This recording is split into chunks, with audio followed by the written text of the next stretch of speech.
Bonjour à tous, c'est Ben de DM Trading et on va reprendre les analyses de cette semaine. Donc cette semaine sur Euroyen, notre biais était full à l'achat, en tout cas pour toute la semaine. La semaine dernière, je vous avais dit en fait tout simplement qu'on était sur le support du range, donc sur les plus bas d'après le Brexit. L'idée c'était soit d'acheter pour remonter en haut du range en fait, donc acheter la zone des 111, 112 pour aller chercher les 114, 115. Et sinon, l'autre possibilité, c'était la cassure justement du range, de la compression en 4 heures qu'on avait, par le bas et du coup de vendre une continuation de la baisse.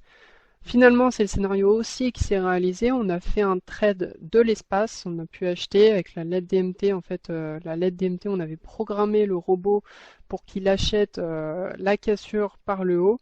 Il l'a fait. Il a pris un super setup de compression et on a fait des ratios monstrueux sur ce trade. Donc, on n'est plus en position actuellement. Donc, la position, c'était un trade intra-week. C'était un trade swing sur la hausse. Sur l'impulsion haussière qu'on avait en 4 heures. Et c'était un très beau trade qu'on a pris, donc je peux vous le montrer en 30 minutes. On voit très bien l'entrée avec tout le suivi du trade. Donc l'achat s'est fait ici. Donc en fait c'était soit le robot y rentrait, soit certains sont rentrés très tôt le matin. Ensuite il y a eu une première sortie partielle qui s'est faite ici sur ces niveaux-là à la fin de l'impulsion H4, donc fin de la tendance haussière M30, donc il y a eu une première sortie qui s'est faite ici. Et ensuite, en fait, il y a eu un stop suiveur tout le long de la tendance, donc pendant toute la semaine, qu'au final, on est arrivé sur ces niveaux-là. Le stop était ici. Dans la journée de vendredi, on a eu une réintégration H4, donc la tendance H4 était finie, on sentait que c'était la fin et on arrivait sur le niveau des 118 qui bloquait beaucoup. Du coup, j'ai proposé une sortie supplémentaire du petit reliquat qui restait et finalement, au final, on a été sorti sur un stop suiveur sur la fin de la tendance H4 qui s'est retournée et qui est maintenant baissière. Donc c'était un très beau trade, on est rentré ici et on est sorti tout en haut, donc c'était vraiment un très beau trade qu'on a pu prendre avec la LED DMT et que d'autres élèves ont pris aussi au sein de DM Trading. Donc les plans pour cette semaine sur Euroyen. Donc au final, on a identifié ce niveau des 118 qui est une résistance assez intéressante car en fait si on la casse, on réintégrera des niveaux importants sur la tendance hebdo. Et du coup, on a buté dessus. Donc en fait, notre biais pour la semaine prochaine, pour l'instant, il est plutôt baissier. L'idée, en fait, ça serait de réintégrer le range qu'il y avait en journalier. Donc réintégrer la zone des 115, réintégrer les 115 et descendre jusqu'en bas du range. Ou bien, tout simplement, en fait, on pourrait aussi rebondir sur le niveau des 115. Ça pourrait être un pullback suite à la cassure. Et du coup, ensuite remonter. Donc, en fait, on est acheteur mais prudent au-dessus des 115. Et vendeur sans prudence. Hein. On est vendeur en dessous des 115 pour aller justement chercher le bas du range journalier, l'ensemble bas du range. Voilà, donc ça c'est le biais sur Euroyen pour la semaine prochaine. Ensuite, un petit point sur Eurocat, donc Eurocat qui n'est pas très intéressant, hein, on l'a pas tradé la semaine dernière. Il n'y a vraiment pas eu d'opportunité intéressante. On est toujours dans cette compression ici hebdomadaire et en même temps un petit range journalier. Ce qui peut être intéressant sur le long terme, en fait, ce serait simplement une cassure par le bas pour que vous puissiez enfin prendre votre double signal journalier hebdomadaire à la vente pour ensuite aller casser les gros niveaux. Hein, je vous rappelle, en hebdo, on a ces gros niveaux ici et le but, ça serait de les casser. Pourquoi pas, ça ferait une belle tendance. Sinon, on va toujours chercher des rebonds sur ce support, donc en 30 minutes. Donc, ce qui est assez intéressant, chercher des retournements en 30 minutes. Et acheter pour retourner chercher le haut du range et pourquoi pas laisser un petit reliquat pour tenter une cassure par le haut et remonter jusqu'au niveau des 1,50 qui correspond au sommet de la compression hebdo qu'on a On la voit bien ici sur le graphique hebdomadaire. Le sommet était ici. Les bandes de Bollinger sont là. Donc on est sur les 1,48 au plus haut. Donc Euro 4, pas très intéressant en ce moment. On ne trade pas vraiment. On a passé un petit trade vendredi qui n'a pas fonctionné au final. Hein, c'était un trap.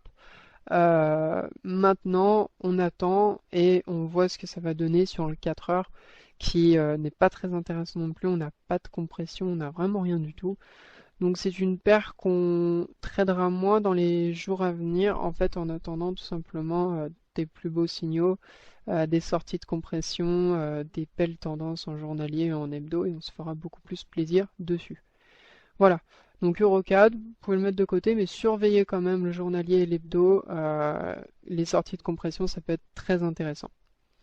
Pour ce qui est du USD-CAD, alors USD-CAD, on s'est vraiment fait plaisir dessus.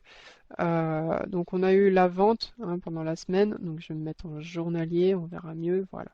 Donc on était en haut du range, donc je vous ai dit que on continue à vendre, mais pas le range hebdo, mais on continue à vendre pour un range journalier. Donc on nous vendait des setups de retournement en 30 minutes, ce qu'on a fait le lundi et le mardi, le lundi c'était encore aussi, c'est le mardi qu'on a vendu un setup de retournement. Et on a vendu en fait jusqu'au niveau des 1,29 comme prévu, hein, on était vendeur jusqu'au 1,29. Très belle position, c'était très intéressant de trader au USD CAD. Et une fois atteint en fait les niveaux des 1,29, l'idée c'était de chercher des setups acheteurs de retournement H4 sur le 30 minutes. Donc en fait en 30 minutes, voilà un petit peu la semaine.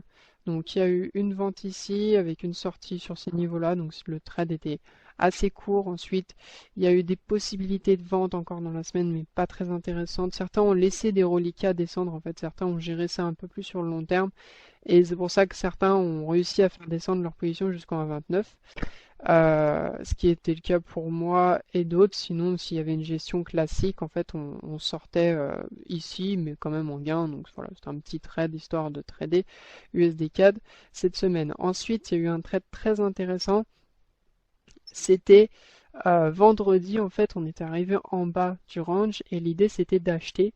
Donc il y a eu un trade passé sur ces niveaux-là qui au final n'est pas passé. Et ensuite, il y a eu un achat qui s'est fait ici, ou bien certains sont rentrés en anticipé. Alors là, c'était vraiment un trade, un super trade, mais le trade standard, c'était d'acheter ici, sortir ici sur ces niveaux-là, parce on avait tapé le milieu du range, qu'on était retombé, donc il fallait sortir une partie, et c'était la fin de la journée. Et ensuite, laisser courir le reliquat pour la semaine prochaine, en fait, et tenter d'aller chercher le haut du range avec le reste de la position, c'est-à-dire 50%. Voilà, donc USD-CAD, on est acheteur. Donc vous avez le biais en fait pour la semaine. USD-CAD, on est acheteur. L'idée c'est de retourner chercher le haut du range pour la semaine. Attention à la zone des 1,30 qui correspond au milieu du range et donc on a une résistance assez forte sur ces niveaux-là. Et ensuite, pour ceux qui sont sur le long terme, on garde les mêmes plans, hein, c'est-à-dire on attend une cassure de cette compression par le haut, donc la cassure des 1,3150, et aller acheter un double signal journalier hebdomadaire. Pourquoi pas un triple si on a une compression 4 heures qui se fait en haut du range et prendre la cassure des 1,3150. Voilà, donc USD4, ça serait une super tendance en long terme si on arrive à la casser par le haut. On va voir ce que ça donne et en tout cas pour l'instant on garde ce biais haussier sur le long terme qui peut être très intéressant pour nous. On va terminer en faisant un petit point sur le DAX. Donc le DAX pour cette semaine, des billets très simples, des niveaux très simples, toujours les mêmes. On vend sur les 10 100 pour aller chercher les 9800 et dans le cas où on casserait les 10 100, on achète en intraday jusqu'aux 10 300 et arrivé aux 10 300, on regarde comment ça réagit et on arrête d'acheter si ça bloque. Si ça casse, on continue d'acheter pour aller chercher les 10 500 qui correspondent à nos niveaux les plus hauts qu'on avait atteints au mois d'avril.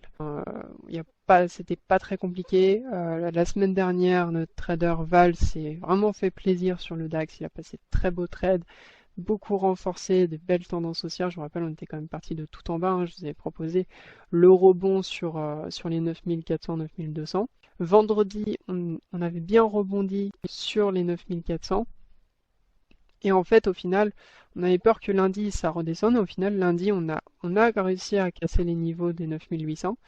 Et le mardi, on a pu continuer d'acheter et on s'est fait très plaisir le mardi et surtout aussi le jeudi qui était une très belle hausse.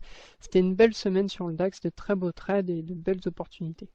Donc voilà, c'est la fin des analyses pour aujourd'hui. J'espère que vous avez tout compris. Si vous avez des questions, n'hésitez pas à m'envoyer un mail. Je vous mets les liens dans la description. Vous avez les liens pour la lettre DMT.